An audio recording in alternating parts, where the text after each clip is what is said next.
Bueno, pues muchas gracias, Arturo, y también muchas gracias, por supuesto, Cayo, rector de la universidad, por acompañarnos, y bienvenidos todos a el campus de Madrid de la Universidad Francisco Marroquín, que ya ha dicho Arturo que es vuestra casa y es además la Casa de la Libertad. O sea que espero que os sintáis muy cómodos. Y hoy justamente vamos a hablar sobre libertad de mercado y más específicamente sobre uno de los determinantes de esa libertad de mercado. Cuando pensamos en el libre mercado, pensamos en instituciones muy diversas, por ejemplo, la propiedad privada o, por ejemplo, el comercio. Pero uno de los pilares clave de la propiedad privada, del libre mercado, para que exista de verdad el libre mercado, es la libre competencia. Y sobre lo que quiero es reflexionar sobre esto. ¿Qué es la libre competencia? ¿Qué entendemos por libre competencia y en qué sentido, según adoptemos un significado o una interpretación u otra de libre competencia, podemos tender a políticas públicas que potencien esa libre competencia o más bien que se la carguen? ¿Qué es la libre competencia? Bueno, si acudimos a los libros de texto, al modelo probablemente más básico, más elemental que encontraremos en los libros de texto, que es el modelo de competencia perfecta, es decir, un modelo donde se nos pretende ilustrar de qué es la competencia en su grado sumo, en su perfección, competencia perfecta, no hay más competencia posible que esta, encontraremos una visión de la competencia como ausencia de poder de mercado. ¿Qué significa poder de mercado? La capacidad que posee un agente económico en el mercado, sea comprador o sea vendedor, para influir unilateralmente en cuál es el precio de equilibrio en ese mercado. Si yo tengo poder de mercado, no es ya que yo pueda fijar mi precio, que eso lo podemos hacer todos. Pero claro, si yo fijo mi precio y todos los demás vendéis a un precio más bajo, a efectos prácticos yo no estoy fijando mi precio, porque nadie me va a comprar a mí, y por tanto yo voy a terminar cediendo, colocando, vendiendo a vuestro precio, al precio de mercado. En cambio, si yo tengo cierta capacidad para controlar ese mercado, por diversas razones que luego exploraremos, yo puedo establecer un precio y que ese precio sí sea al que se cierran las transacciones. Y en ese caso hablaremos, por tanto, de poder de mercado.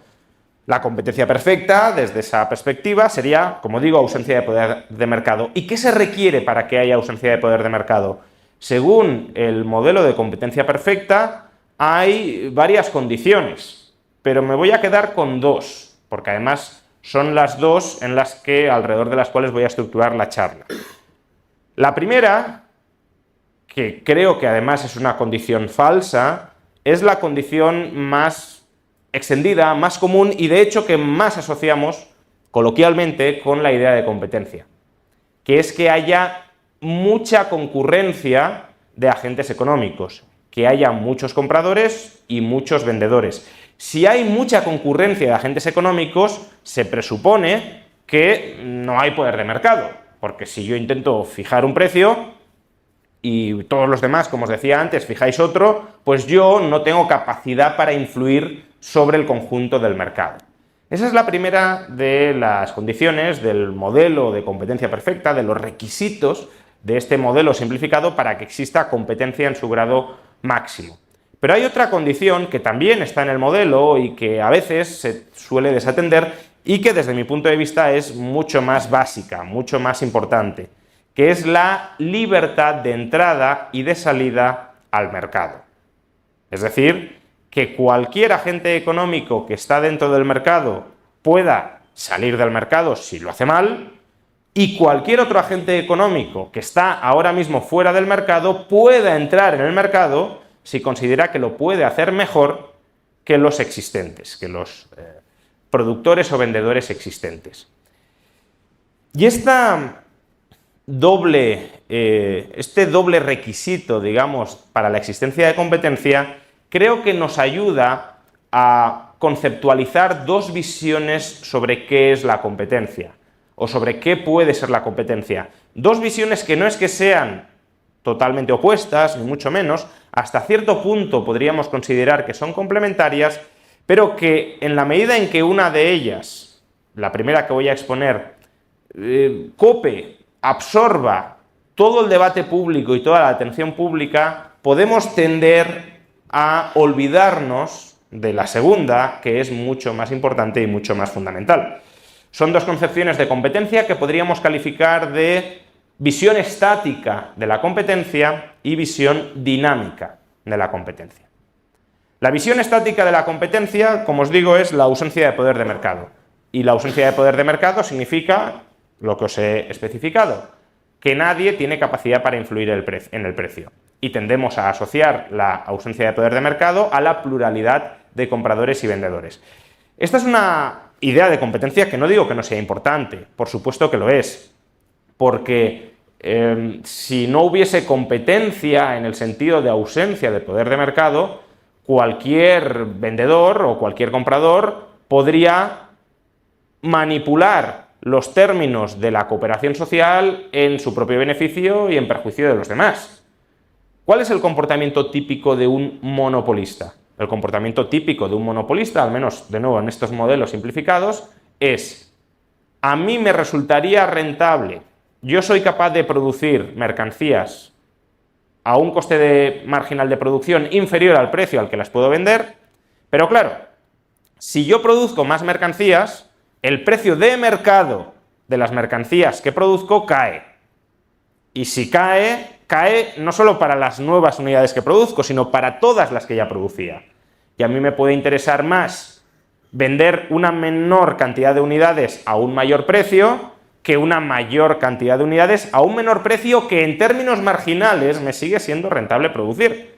Pero me es mucho más rentable reducir, contingentar la producción que puedo llegar a fabricar con tal de elevar el precio de mercado que no ampliar la oferta. Fijémonos que aquí el monopolista gana a costa de que el resto de la sociedad, los compradores, pierdan. Si hubiese competidores, ¿qué dirían los competidores?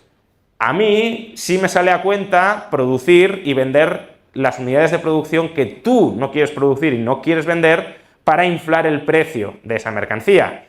Porque sigue siendo rentable, como digo, en términos marginales, producirlas y venderlas. Y si no lo quieres hacer tú, lo haré yo. Y es esa competencia la que restringe el poder de mercado y, por tanto, la que favorece a los consumidores ofreciéndoles productos a menor precio y de mayor calidad. Pero, ¿cómo conseguimos realmente esta competencia entendida en términos estáticos como ausencia de poder de mercado? Por el hecho de que existan muchos compradores y muchos vendedores, de tal manera que nadie pueda restringir unilateralmente la producción global del mercado y subir el precio de mercado, o basta con que exista la amenaza creíble de que puedan entrar en el mercado nuevos competidores si uno de ellos se pasa, digamos, de la raya e intenta subir el precio muy por encima del coste marginal de producción? Pues en realidad con lo último nos sirve. No hace falta que en un mercado, para que haya competencia en términos estáticos, tengamos cientos o miles de productores. Puede que tengamos uno solo, pero si es fácil entrar en ese mercado, ese uno solo no tendrá ningún poder de mercado, porque en cuanto intentes subir el precio por encima del coste marginal de producción, otros que no están en el mercado dirán: ah, pues a mí ya me sale a cuenta entrar y hacerte la competencia y expulsarte del mercado. Esta es una visión de la competencia que se denomina competencia en mercados disputables.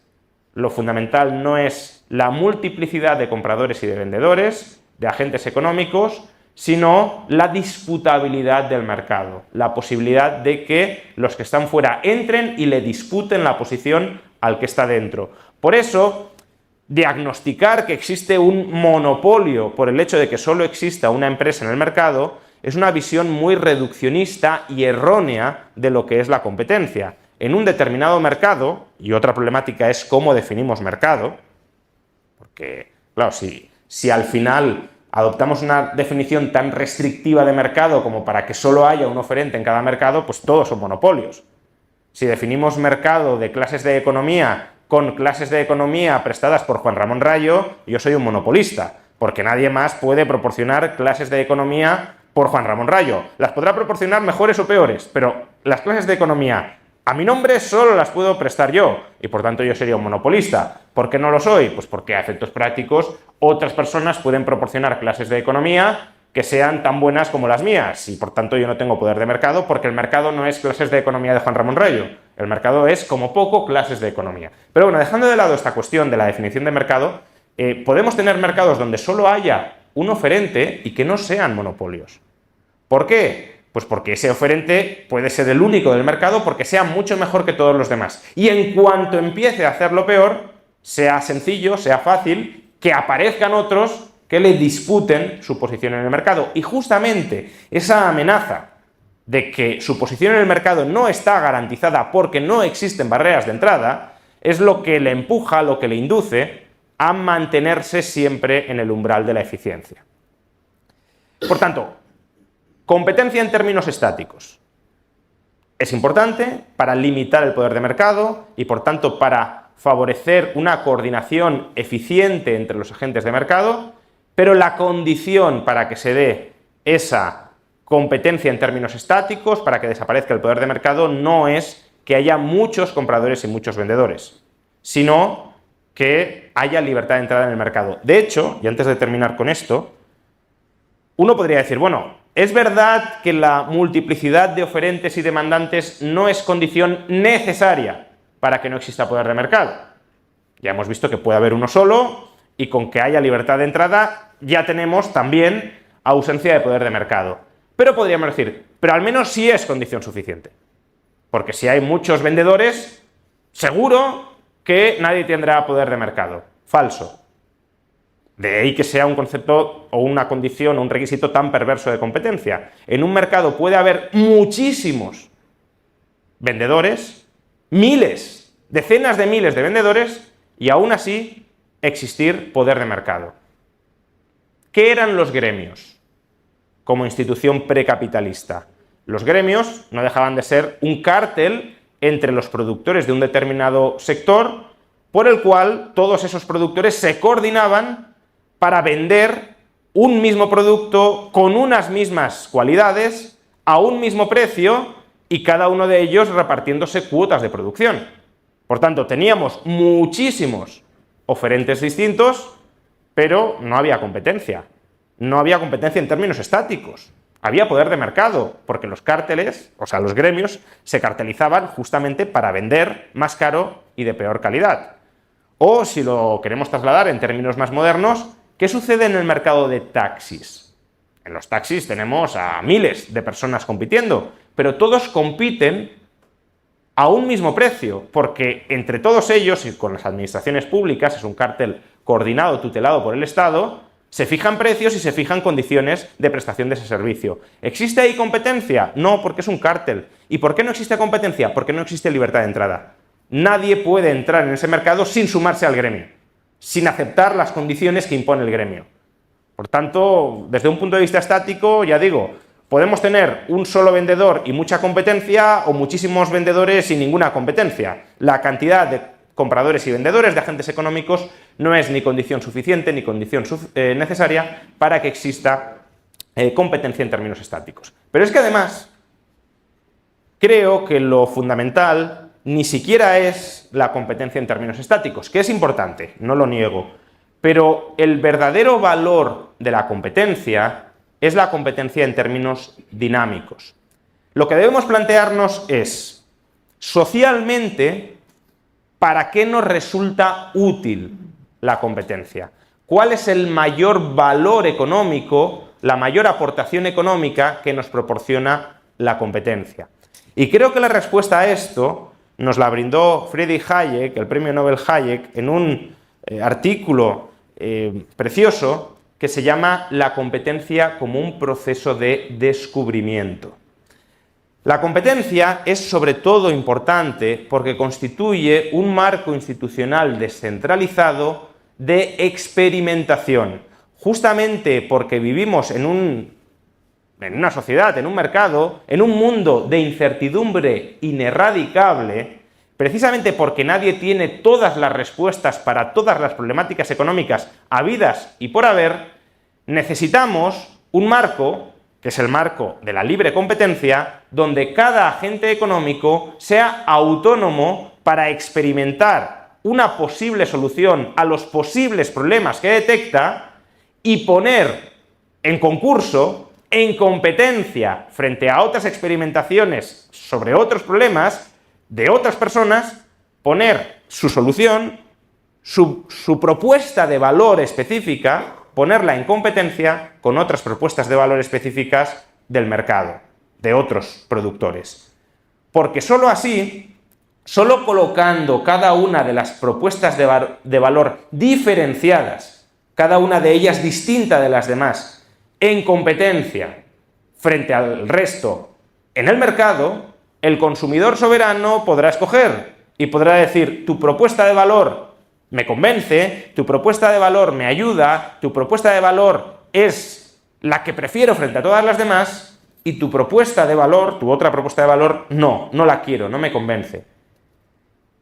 Es justamente cuando todas estas propuestas de valor distintas comparecen ante el mercado y el juez del mercado, es decir, cada uno de nosotros como compradores, decide quién tiene razón y quién no, cuando descubrimos qué debía hacerse y cómo debía hacerse. Problemas económicos, preguntas económicas fundamentales, qué producir, cómo producir, para quién producir, sobre las que no existe una respuesta a priori y apodíctica. No sabemos con certeza cuál es la respuesta óptima a esas preguntas. La respuesta óptima a esas preguntas la descubrimos dinámicamente a través del proceso de mercado, a través de la libre competencia, a través de la concurrencia de respuestas diversas muy posibles a esas preguntas. Y sabemos cuál de todas esas respuestas posibles es correcta porque cuando compiten entre sí en el mercado hay algunas que ganan y otras que pierden. Y al conseguir esto, no nos quedamos ahí, sino que ese proceso competitivo traslada información al resto de agentes. El resto de agentes ven qué respuestas han triunfado y, por tanto, cuáles son provisionalmente correctas y cuáles han fracasado y, por tanto, cuáles son provisionalmente falsas. Y esa interlocución, pregunta-respuesta, en competencia, es una interlocución que en régimen de libre competencia se da de manera continuada, porque, como decía, toda respuesta siempre es provisional, es decir, siempre es temporal, siempre es susceptible de que pase de ser correcta a incorrecta, o que siguiendo o siendo todavía correcta, sea superada por otra respuesta aún más correcta. Y eso solo es posible a través de la libre competencia, permitiendo que si yo creo que tu respuesta es buena pero la mía es mejor, te rete en el mercado, ante los demás, para que sea el consumidor el que decida si mi propuesta de valor, que creo que es mejor que la tuya, realmente es mejor que la tuya. Porque quien tiene que determinar si la tuya o la mía es mejor, no somos ni tú ni yo, es el consumidor para el cual estamos dando esas respuestas. Y por eso, cuando muchas veces, y démonos cuenta de que el requisito para que exista esta competencia entendida en términos dinámicos es exactamente el mismo que para que exista en términos estáticos. Libertad de entrada al mercado, libertad de planteamiento de propuestas de valor competitivas en el mercado. Por eso, al final, la competencia es eso, la competencia es libertad de entrada, libertad de emprendimiento y contraemprendimiento frente a otros que han emprendido previamente. Y por eso, esa libertad de entrada nos tiende a proporcionar tanto la competencia en términos estáticos como en términos dinámicos. Y por eso, muchas veces, cuando el planificador, el regulador, se obsesiona con garantizar la competencia, entendida erróneamente como diversidad, multiplicidad de oferentes, desatendiendo este mucho más fundamental concepto de competencia de libertad de entrada, libertad de disputar posiciones en el mercado, puede terminar cargándose la propia competencia.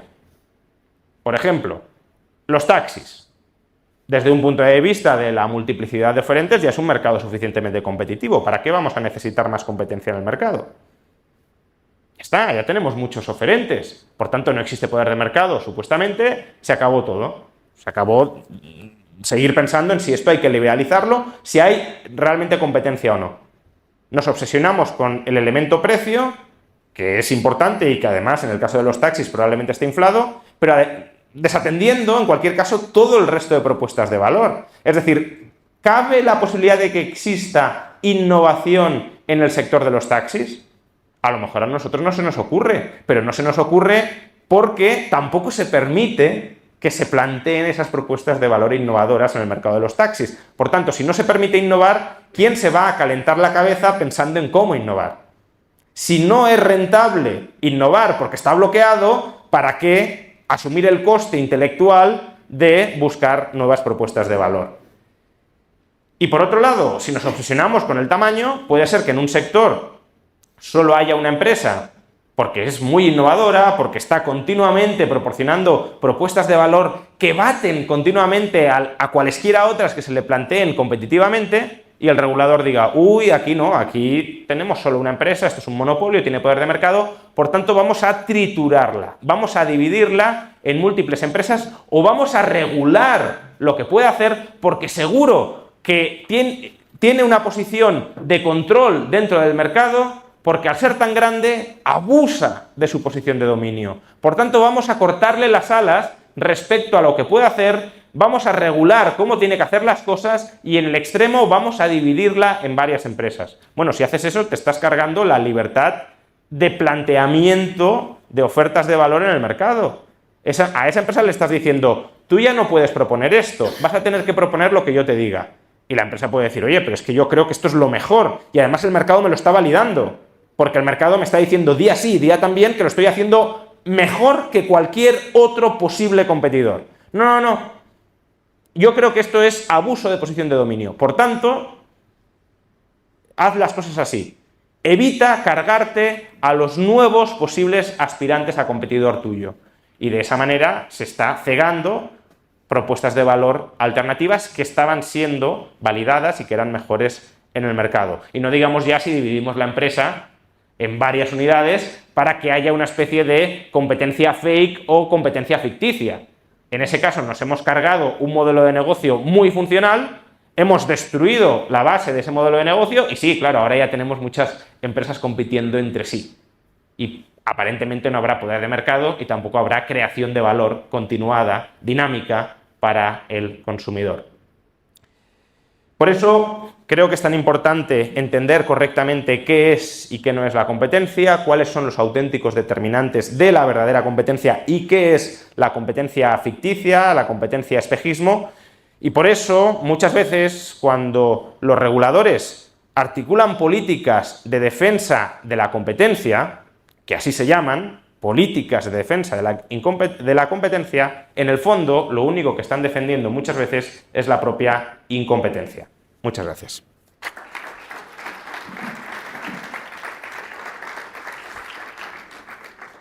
Y bueno, creo que tenemos tiempo para algunas preguntas. Y... Muchas gracias, Juan Ramón. Siempre clarísimo, completísimo y coherente a más no poder. A mí me gustaría que nos explicases el motivo del regulador, el motivo del gobernante, no ya para los casos de mercados sometidos a licencias, sino para los monopolios estrictos, es decir, mercados en los que supuestamente hay que garantizar unos servicios básicos como el agua, típicamente, y bueno, hasta hace bien poco las telecomunicaciones, la televisión, la luz, etcétera. Sí, gracias. Muchos de esos casos son casos que se suelen denominar monopolios naturales, es decir, que dada la situación de la tecnología en estos momentos, solo cabe en esos mercados un solo oferente y claro, si solo cabe un solo oferente, por ejemplo, por economías de escala, es decir, lo más eficiente en términos de coste es que sea una única empresa la que preste el servicio a la mayor cantidad posible de consumidores, el Estado pues puede decir, objetivamente solo cabe un oferente, por tanto, o ese oferente es directamente el Estado, que representa supuestamente el interés general, o si sigue siendo un oferente privado, al menos lo vamos a regular muchísimo para que no abuse de ese poder de mercado en ese mercado donde solo cabe él, ¿no? No estoy diciendo que no haya cierta problemática, desde luego, en que en un momento tecnológico dado solo pueda caber un oferente y ese oferente, de alguna manera, la tecnología constituiría la barrera de entrada y por tanto tendría cierto margen para abusar del poder de mercado en contra de la competencia estática que he mencionado antes, ¿no? Es decir, reducir la oferta en el mercado para conseguir elevar el precio por encima del coste marginal de producción. Sin embargo, a esto hay que contraponerle varios aspectos, ¿no? El primero es que todo monopolio natural, si existe, siempre es, como decía, por una limitación tecnológica. En cuanto cambia la tecnología, puede dejar de existir perfectamente el monopolio natural, y esto lo hemos visto, por ejemplo, con las telecomunicaciones. Y claro, fosilizar regulatoriamente un sector desincentiva justamente el cambio tecnológico para, mediante competencia disruptiva, eliminar ese monopolio. Y en segundo lugar, aun cuando ese monopolio natural perdurara, la regulación también tiene muchos contras que hay que tener en cuenta. Primero, hay un riesgo claro de captura de ese monopolio, ya sea público o privado, por parte del político que puede llegar a instrumentalizarlo, no para el supuesto interés general que justificaría la regulación, sino para su interés particular. Esto lo estamos viendo ahora mismo en España con la entrada del Estado en el capital, ya no de empresas que son monopolios, sino de empresas que consideren estratégicas. Realmente entran en el capital para utilizar estratégicamente esas empresas en su beneficio, no porque consideren que de esa manera van a mejorar en nada el funcionamiento de las mismas. Y eso se puede dar pues, en empresas que sean monopolios, entre comillas, privados, regulados, o que sean directamente monopolios públicos. Los casos típicos de empresas públicas en España que eran herramientas de colocación de la clase política y de desarrollo de política industrial y de política estatal, creo que son muy, muy elocuentes a este respecto, ¿no? Y luego que aún cuando la regulación de verdad buscara el interés general, lo cual ya es muy dudoso, precisamente por lo que hemos dicho, porque no sabemos exactamente cuál es la respuesta óptima a las preguntas económicas de qué producir, cómo producir y para quién producir, regular de manera muy intensa esos llamados monopolios naturales, lo que termina haciendo es acotar, restringir el ámbito de experimentación descentralizado que es necesario para descubrir dinámicamente la mejor respuesta posible a esas preguntas. Si el Estado te acota los términos de prestación del servicio o los precios, etc., al final el Estado te está marcando en mayor o menor medida, cuanto mayor sea la regulación en mayor medida, el modelo de negocio que tienes que implementar. Y claro, si te lo marca el Estado, estás centralizando el conocimiento en las mentes de los burócratas y son ellos los únicos que están dando la solución. E impides que aparezcan nuevas ideas que vayan en contra de la regulación y que puedan mejorar el resultado previo, porque no puedes ir en contra de la regulación. Por lo tanto, incluso en esos casos, que serían quizá los más problemáticos en términos de competencia para el mercado, es decir, aquellos casos en los que tecnológicamente, coyunturalmente, solo quepa un oferente, la regulación no es gratis y los contras tienden a superar los pros. Quería preguntar cuál considera usted que es el efecto que puede tener en los emprendimientos, en las startups, tanto en Guatemala como en España, con estas nuevas propuestas de ley en favor de la competencia. ¿Cuál es el efecto que tiene tanto para las empresas entrantes como para las ya establecidas? Una ley en favor de la competencia, entre comillas. Bueno, depende en qué consiste esa ley en favor de la competencia, ¿no? Porque muchas veces me hace gracia que se articula un discurso muy pro competencia desde las instituciones políticas y en la práctica, allí donde sabemos que existen monopolios incuestionables, esos monopolios no se atajan, no se atacan. He mencionado el caso de los taxis, pero también podríamos mencionar en España casos ya indiscutibles, estancos, farmacias. Todo esto que son claros atentados a la libre competencia, si de verdad las instituciones comunitarias tuviesen un interés, si fueran tan talibanes de la libre competencia como a veces nos dicen, pues debería ser lo primero que desmontaran, porque además son monopolios que ya ni siquiera derivan de una estructura de mercado que haya surgido endógenamente del propio mercado, sino que son monopolios, oligopolios, cárteles derivados de la regulación, directamente de la regulación, con lo cual es cambiar la ley, nada más. No te tienes que reinventar la estructura de mercado, ni pensar qué ha sucedido descentralizadamente para que lleguemos a esa situación. No, esto está claro. Has creado una ley por la cual no puede haber más de X farmacias, más de X estancos o más de X taxis y obviamente has creado un cártel. Pues empieza por ahí, ¿no? Eso sí sería una legislación pro competencia, pero esas no las tendemos a ver.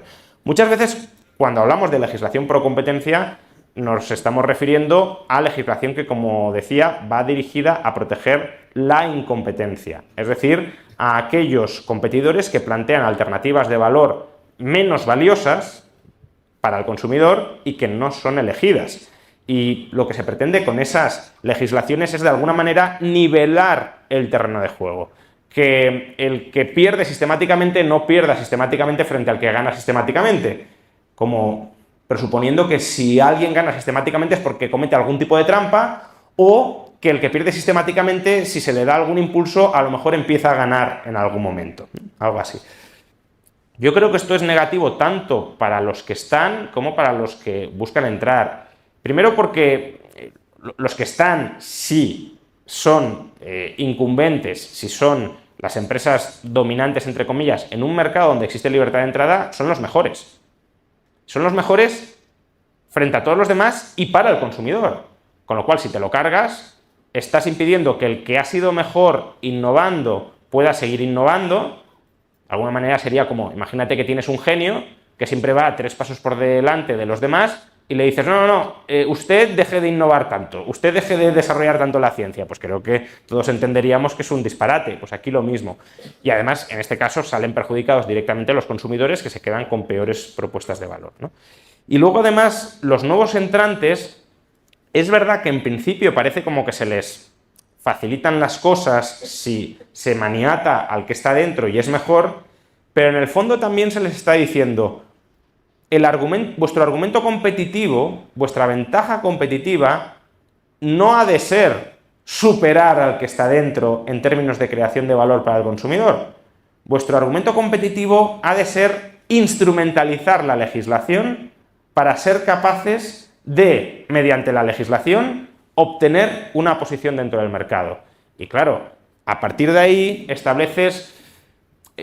Cognitivamente desvías la atención del empresario, del nuevo empresario, desde cómo maximizo el valor para los consumidores a cómo entro en el juego político y en el juego legislativo de hacer valer la coacción del Estado para salir beneficiado. Y creo que eso beneficiará al empresariado mercantilista que sea incompetente a la hora de generar más valor para el consumidor, pero desde luego no beneficia ni al consumidor ni a ese concepto dinámico de competencia de descubramos o generemos nueva información y la mejor información posible a través de la competencia descentralizada, porque ahí estás sesgando la generación de información en una mala dirección.